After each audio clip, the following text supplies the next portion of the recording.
Welcome back to my channel. आज हम video में जिस टॉपिक पर बात करेंगे वो है हमल में खून की कमी होना। खून की कमी के हमल में हामला और इसके बच्चे पर क्या क्या असरात होते हैं, हामला को ऐसा क्या करना चाहिए जिससे खून की कमी दूर की जा सके। खून की कमी जो है वो हामला को ज़्यादा स्ट्रेस देती है, क्योंकि आपका दिल खून को दो जिस्मों को सप्लाई कर रहा होता है, एक हामला का जिस्म और दूसरा उसके बच्चे का। जब हामला में खून की कमी होती है तो हामला के जिस्म का आधा खून तो बच्चे की तरफ चला जाता है। हामला में थोड़ी सी भी खून की कमी हामला को बहुत ज़्यादा थकावट का एहसास दिलाती है। हामला को अपने दिल की धड़कन तेज़ महसूस होती है। इसके अलावा हामला के जो पुट्ठे हैं उनके अंदर खचाव पैदा हो जाता है। जिन हामला को खून की कमी होती है तो इन्हें कई तरह के इन्फेक्शन का भी सामना करना पड़ता है। कभी उनको गले का इन्फेक्शन हो जाता है, कभी उनको बुखार हो जाता है, कभी उनको यूटीआई हो जाता है, मतलब मसाने का इन्फेक्शन हो जाता है, पेशाब में जलन का उनका मसला रहता है, उनका मतलब सीने में जकड़न और इस तरह के मसाइल का उनको सामना रहता है। क्योंकि जो खून होता है उनमें वो क़ुव्वत मुदाफ़त पैदा करता है। जो उस खून के अंदर सफ़ेद खुली होते हैं उनका काम ही यही होता है। और जब खून की कमी होती है तो जिस्म में क़ुव्वत मुदाफ़त की कमी हो जाती है और इन्फेक्शन, जिसकी वजह से जो इन्फेक्शन है वो उस पे हावी हो जाते हैं। जिन हामला में खून की कमी हो अमूमन उनकी डिलीवरी में भी काफ़ी तरह का मसाइल का सामना करना पड़ता है। आमतौर पे तो ये होता है कि जी उनको जब फ़ॉल्स पेन मतलब झूठी दर्दें शुरू हो जाती हैं, 9वाँ माह उनका स्टार्ट है, उनके 33-34 हफ़्ते हैं तो उनको जी दर्दें शुरू हो जाती हैं, वो बार-बार आके चेकअप करवाती हैं। अब वो दर्दें जो है वो कमज़ोरी की वजह से, खून की कमी की वजह से होती हैं। अब वो ना तो दर्दें उनको बंद हो रही होती हैं और ना उनको ट्रू लेबर पेन स्टार्ट हो रहा होता है, नहीं यानी कि पैदाइश वाली दर्दें शुरू हो रही होती हैं, क्योंकि उन्होंने वो चेकअप ही नहीं अपना प्रॉपर करवाया होता। उस वजह से ये जो है ना उनको और बाज़ का तो ये होता है कि वो दर्दें उनकी शुरू ही नहीं हो रही होती, मतलब उनका जो कहाँ वो होता है पैदाइश होती है, मतलब जिस दर्दों से पैदाइश होनी होती है वो बच्चेदानी का मुँह ही नहीं खुल रहा होता, बच्चा ही नहीं नीचे आ रहा होता, ना उनको दर्दें तेज़ हो रही होती है, ना बंद हो रही होती है। और एंड में क्या होता है कि उनको बड़े ऑपरेशन की तरफ जाना पड़ता है।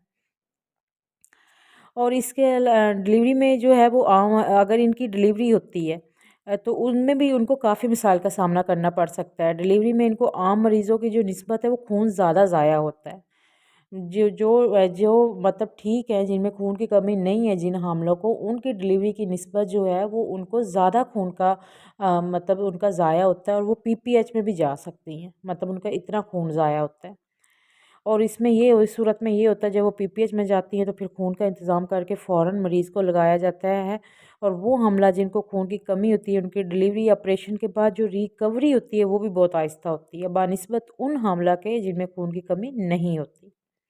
क्योंकि जितने भी ज़ख्म हैं उनको भरने के लिए खून के ज़रिए ही वो खुराक उन तक जाएगी। अब जिस्म के अंदर खून की कमी है तो फिर उन ज़ख्मों तक उनकी खुराक जो है वो सही तरीके से नहीं पहुंच पाती, इसलिए वो उनको रिकवर होने में थोड़ा-सा टाइम लगता है। कुछ हामला ऐसी भी होती है कि जिनमें खून की कमी से उनके दिल के मसाइल होने लगते हैं।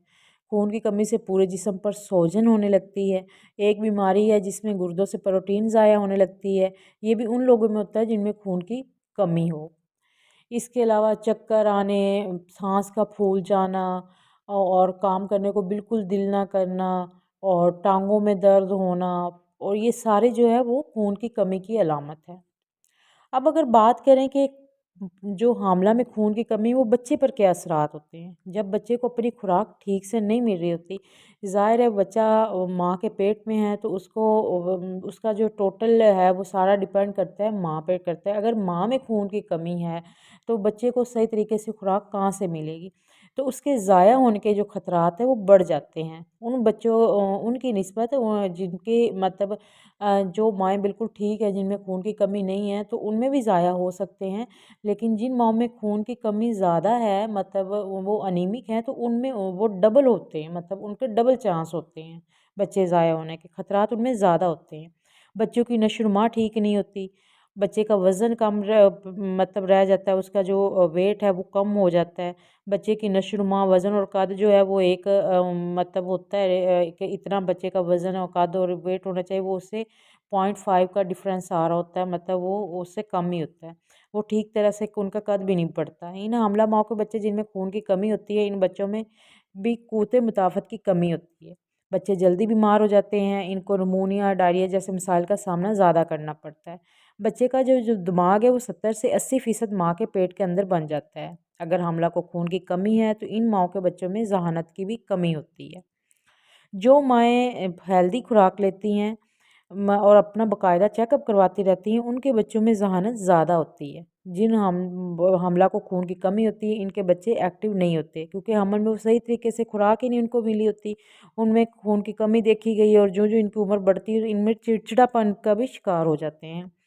इसके अलावा जिन माँओं में खून की कमी होती है, इनकी डिलीवरी वक़्त से पहले भी हो जाती है। इसके अलावा जो है हामला में खून की कमी की वजह से बच्चे के जो सर है, वो दिमाग है, वो हड्डियाँ उसकी वो सही नशो-नुमा नहीं होती।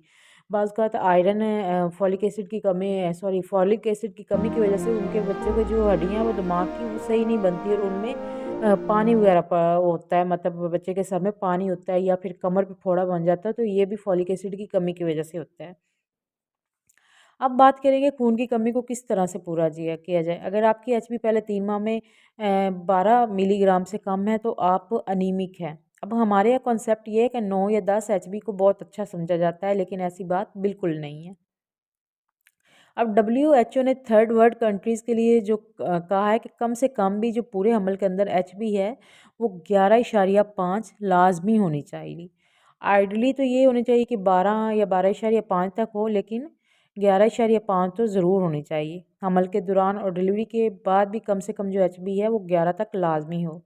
जब भी आप अपना चेकअप करवाना चाहते हैं तो हमल के दौरान 3 बार एचबी लाज़मी चेक करवाते हैं। एक पहले 3 महीनों के दौरान, दूसरी बार 4 से 6 महीनों के दरमियान और तीसरी बार आखिरी 3 महीनों के दरमियान।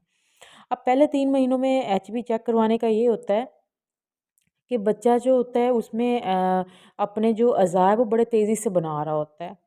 तो उसमें ये है कि अगर माँ में खून की कमी है तो ज़ाहिर है उसके जो नशो-नुमा है उस पे ऑटोमेटिकली फ़र्क पड़ेगा पड़ेगा। और फिर ये होता है कि अगर माँ को पहले 3 महीनों में अक्सर उल्टियाँ और मतलब मतली वगैरह कुछ खाने को दिल ना करना, ये मसला मसाइल का माँ सामना रहती है, तो हाँ, जब वो डॉक्टर के पास चेकअप के लिए जाती है तो वो उन्हें गाइड किया जाता है कि आप में खून की कमी है, आप अपनी खुराक अच्छी करें। क्योंकि पहले 3 महीनों में तेज़ी के साथ बच्चा अपने अज़ा बना रहा होता है, तो जो है वो हामला को वो सप्लीमेंट वगैरह नहीं दिए जाते। सिर्फ़ फ़ोलिक एसिड दी जाती है और साथ में जो बच्चे की नशो-नुमा वगैरह के लिए अगर कोई मेडिसिन देनी है तो वो दी जाती है। इसके अलावा और कोई सप्लीमेंट वगैरह कोई इस तरह की और चीज़ नहीं दी जाती। तो इसलिए उनको खुराक के बारे में काउंसलिंग की जाती है उनकी कि वो अच्छे तरीके से अपनी खुराक करें, उनमें खून की कमी है इस तरह करके, तो वो पहले 3 माह में वो 1 एचपी अगर जिन लोगों को नहीं भी करवाते वो लाज़मी करवाया करें। अब उसके बाद जो है वो चौथे माह से उनको अगर खून की कमी ज़्यादा आ रही है तो उनको सप्लीमेंट भी दी जाती है, क्योंकि हमारे यहाँ जो खुराक है वो इतनी अच्छी नहीं है। हामला मतलब बिल्कुल भी नहीं खाती। कुछ बल्कि देहात में तो अक्सर देखा गया है कि लोगों में बहुत ज़्यादा खून की कमी होती है। जी, मतलब उनकी वो बिल्कुल वो एक है कि 8-9 मतलब उनकी बहुत ज़्यादा इंतहाई कमी होती है। तो वो अपनी खुराक कहाँ से अच्छी कर सकते हैं इस तरह करके, और हमल में तो वैसे भी 9 माह का हमल में आप कितनी सी खुराक खा लेंगे और क्या कर लेंगे इसमें। तो इसलिए जो है ना वो सप्लीमेंट जो डॉक्टर रिकमेंड करते हैं वो लाज़मी लें, ताकि आप में खून की कमी ना रहे। और अगर आप फ़ोलिक एसिड या आयरन या कैल्शियम कोई भी ले रही हैं तो आप उसे सादा पानी के साथ लें। इसके साथ दूध का इस्तेमाल ना करें, क्योंकि दूध जो होता है वो आयरन को जिस्म में जज़ब नहीं होने देता, या दूध से बनी जो भी चीज़ है आप 2 घंटे पहले या बाद में खाएँ। जो भी चीज़ लेनी है, लेकिन आप जो मेडिसिन ले रहे हैं वो सादा पानी के साथ लें। उनके और दूध से बनी चीज़ों के दरमियान जो वक़्फ़ा है 2 से 3 घंटे का लाज़मी रखें। उसके बाद जो है वो अपना मुकम्मल चेकअप करवाती रहें। अगर खून की ज़्यादा कमी आ रही है, मतलब सीवियर कमी आ रही है, तो आपको फिर खून का इंतज़ाम करके खून लाज़मी लगवाना चाहिए। और उसके बाद जो है वो आयरन की ड्रिपें वग़ैरह होती हैं, आप वो लगवाएँ। आपका डॉक्टर के मशवरा देगा कि आपको क्या करना है, क्या नहीं करना। तो इसलिए आप अपना जो है वो एचबी की तरफ है वो ख़ास तौर पे ध्यान लाज़मी दें, क्योंकि खून की कमी की वजह से बहुत सारे मसाइल का सामना रहता है। तो आप अपनी खुराक भी अच्छी रखें।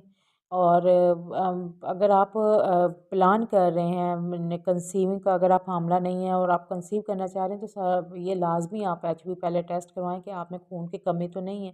अगर खून की कमी है आप में तो पहले आप जो अपने खून की कमी को पूरा करें और फिर अपना कंसीव करें, ताकि आने वाला जो बच्चा है उसमें किसी किस्म का कोई मसला मसाइल ना रह जाए।